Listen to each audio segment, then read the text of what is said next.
Hi guys, Mr. Hill here with your history lesson for today.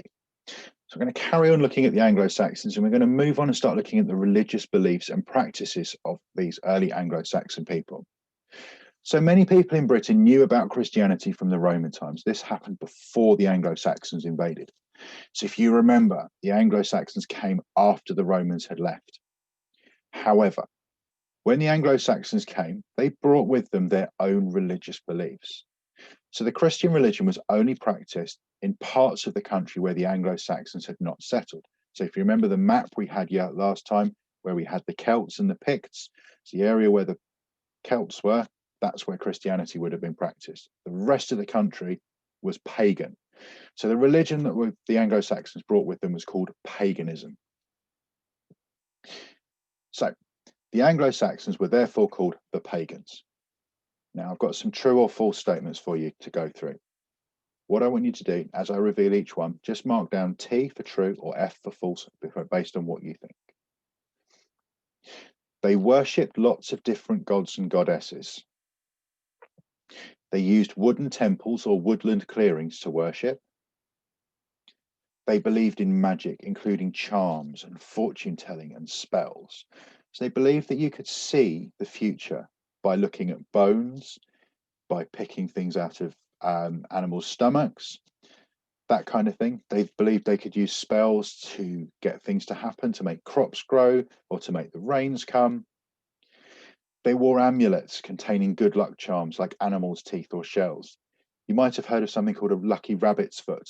That's something quite similar to here. So there's, for some cultures, a rabbit's foot is seen as being a lucky charm. So if you've got one with you, then you've got those. You've also got bonjouks. That you might have seen them. They're blue. They almost look like an eye. They ward off bad omens. They're quite common in Greece and places like that. They made animal sacrifices to the gods.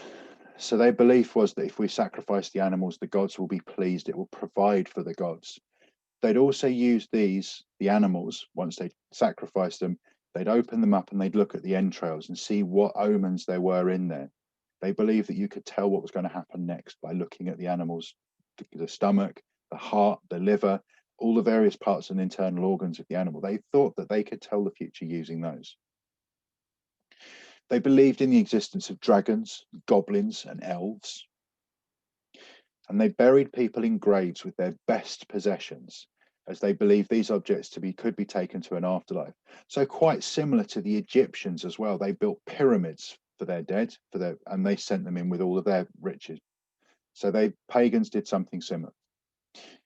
Take a moment, read back through these, make sure you're happy with your truths and falses, and when you're ready, press play and I'll give you the answers. Okay, checked everything? Fabulous. Let's go through the answers. They're all true. So well done if you thought they were all true. Don't worry if you didn't, but they are all true. So these are all parts of the pagan beliefs. So with the beliefs, there's lots of festivals. Now I know in lots of different religions, you have different festivals. Well, you have festivals like Diwali, you have Christmas, you have Hanukkah, and lots of other festivals all around. So some of the pagan festivals have carried on into our modern lives. Let's see if you can work out which ones they are. So Imbolc, February the 2nd, a celebration of the mysteries of femininity, the mother and the pregnant womb, associated with the goddess, Bridget, and worshipped with various forms of fire. Quiet togetherness of the family with the colours of pink, red and white. Have a think for a moment. Which day do you think this is? If you said Mother's Day, well done, you're quite close.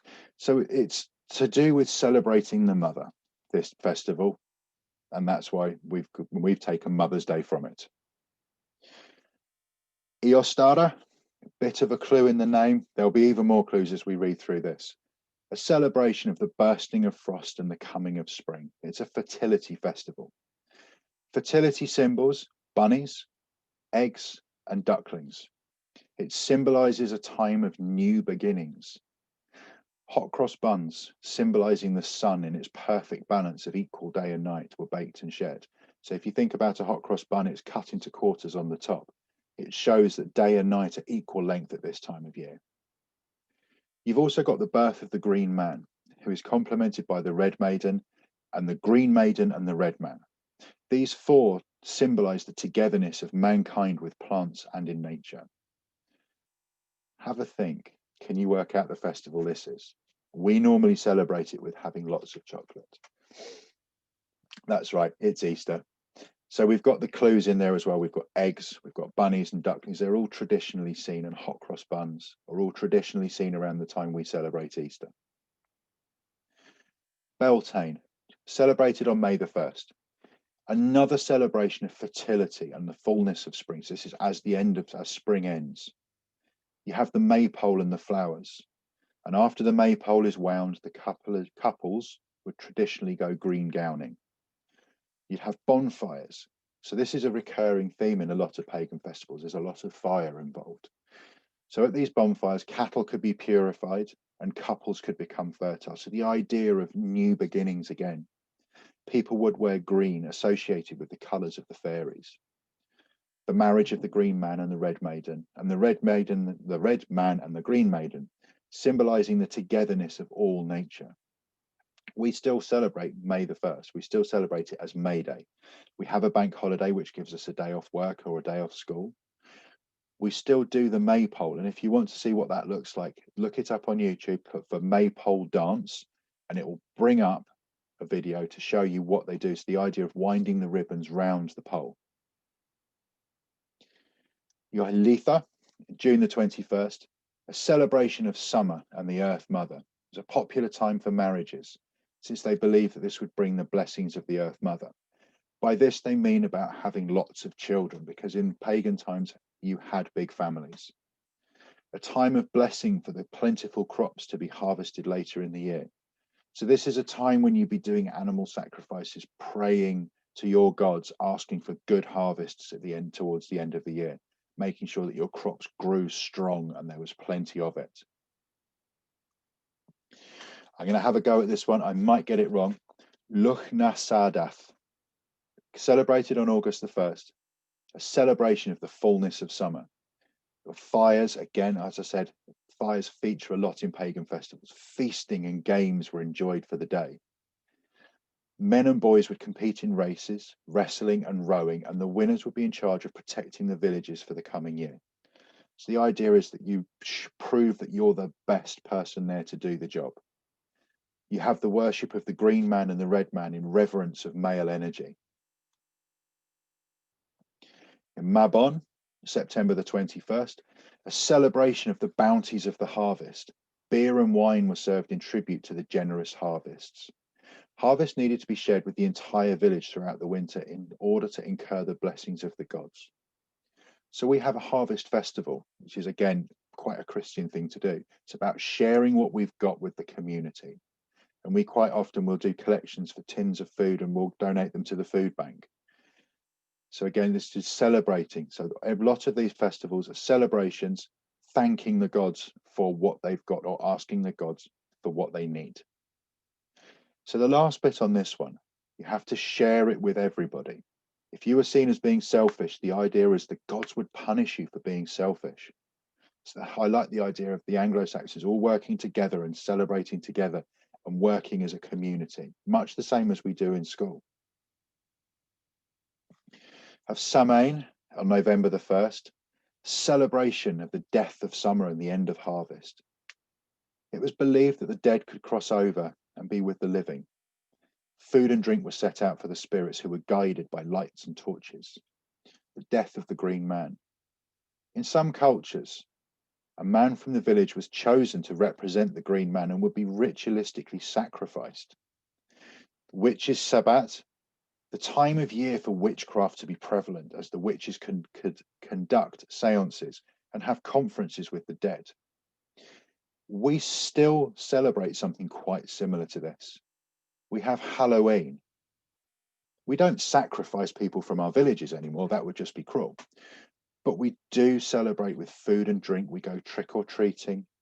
We dress up in costumes. And again, we reference the dead in our costumes.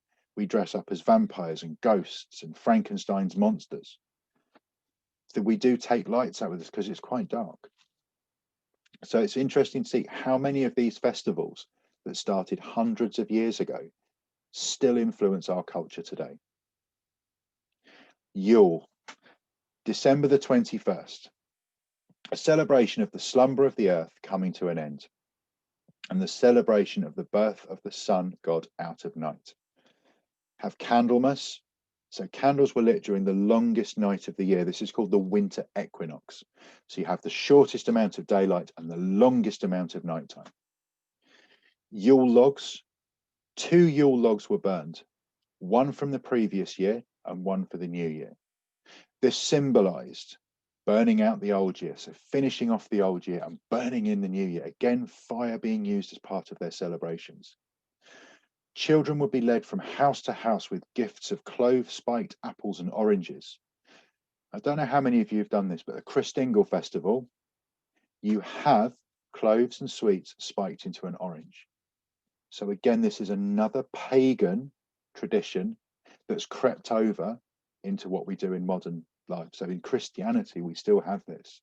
The meaning of the Christingle is slightly different, but there's a candle involved as well. The candle to represent the light.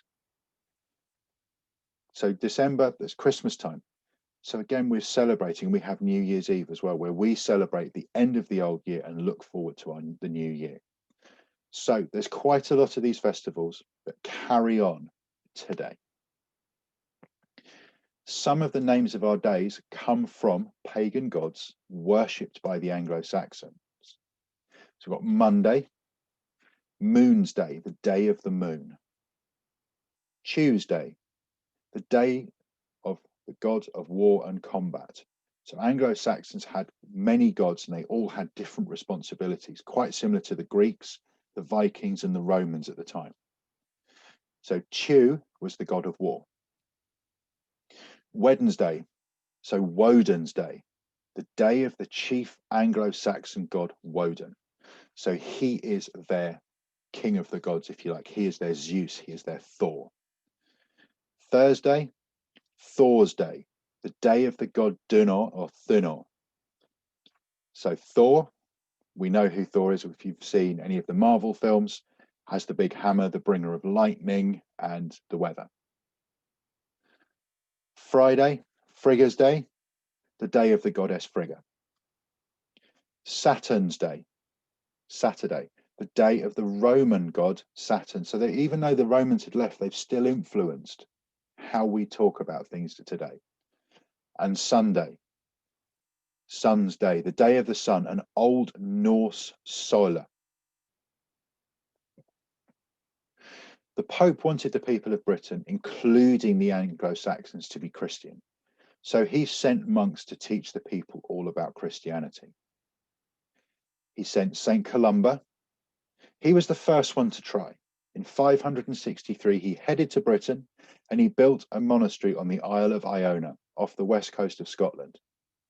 While he was successful in converting many of the Scots, he was too far away to affect the Anglo-Saxons in England. There was St. Augustine. He was next. He arrived in 597. Whilst in Britain, he converted a king to Christianity together with a number of the king's friends. He also, with a little bit of help, because it's quite a big building, built Canterbury Cathedral, which is still there today. This building here. But most of the ordinary Anglo-Saxon people remained pagans. Next came St. Aidan. He was the last one. In 634, he built a monastery on Lindisfarne, an island off the coast of Northumbria in northeast England. As it is now, so it's in ruins now, but you can imagine how it might have looked. You can see how ornate the doorways are and the windows were. Lindisfarne is also quite famous because it has a connection to the Vikings, but they come later. St. Aidan did something that the other monks had not done. He went out and spoke to the ordinary people of England. He went and spoke to the Angles and the Saxons. Gradually, his teachings spread and England became a Christian country. And it still is a majority Christian country today. So now the Anglo-Saxons have converted to Christianity. They worshipped just one God. They believed that Jesus had died on the cross and came back to life in order to help people be forgiven by God. He was a sacrifice.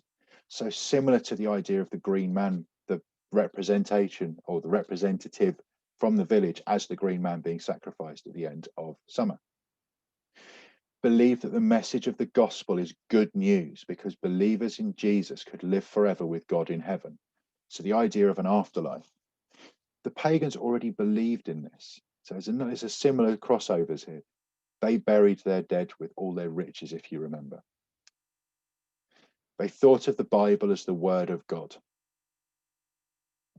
They were baptized with water when they became Christians. The idea of washing away your previous life, washing away anything, any sins, any wrongdoings that you've done before you've accepted Christianity as your religion.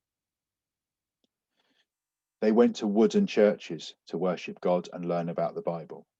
Some people became monks or nuns and dedicated their life to praying and learning about God.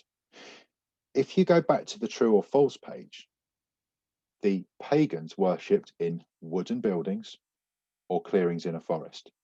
So the wooden buildings have carried over into Christianity as well. So here we have an image of the final monk who came across with the King of England at the time. So your task for today, pick one of the Anglo-Saxon pagan gods, do some research about them, explain what they are the god of and how people would worship them. So look for the rituals that were performed. Did they sacrifice animals and ask for things? Did they do certain things at certain times of the year? And can you draw us a picture of the god that you have chosen? I look forward to seeing all your lovely artwork and your fantastic research on Tapestry. Take care. I'll see you next time, guys. Stay safe.